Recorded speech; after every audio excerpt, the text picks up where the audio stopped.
হোক, আমাদের মতো গ্রামীণ চিকিৎসক হোক, যাই হোক না কেন, তার একটা গুরু থাকে, একটা খুঁটি থাকে। তাই যে খুঁটির কাছ থেকে আমরা শিখেছি, যে ডাক্তারের কাছ থেকে আমরা শিখেছি, সেই ডাক্তার কিভাবে পেশেন্টকে আপনাকে সেটা বলা। যদি মনে হয় ডাক্তার এই কথাটা ভুল করছে বা এইভাবে দেখা উচিত নয়, এটাকে এইভাবে বলা উচিত না, আমি সেটা সূত্র নিয়ে সেটাকে বাদ দিয়ে আপনি আপনার মতো সেখানটা ভালো করে করতে পারেন।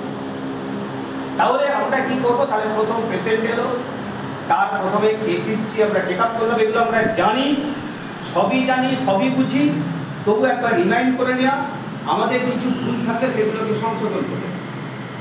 তাহলে কি হলো? প্রথমে রোগীটা এলো, তাকে সব বলতে দিল। বলতে দেওয়ার পর তারপর এবার দেখতে হবে সে কোন জায়গায় থাকে, তার আর্থিক অবস্থা কেমন, যে রোগগুলো নিয়ে এসেছে এটা কি অপুষ্টিজনিত। সে যদি গরিব হয় তাহলে বুঝে নিতে হবে তার অপুষ্টিজনিত রোগ হতে পারে, তার অ্যানিমিয়া থাকতে পারে। অ্যানিমিয়াটা থাকলে তার মনে হচ্ছে তার খাওয়া দাওয়ার কোনো সমস্যা তৈরি হচ্ছে।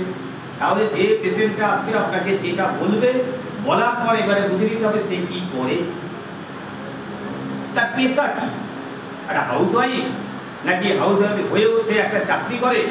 তাহলে চাকরি করতে গেলে তাকে দৌড়চাপ করতে হয়, তাকে ঘর বার দুটো সামলাতে হয়।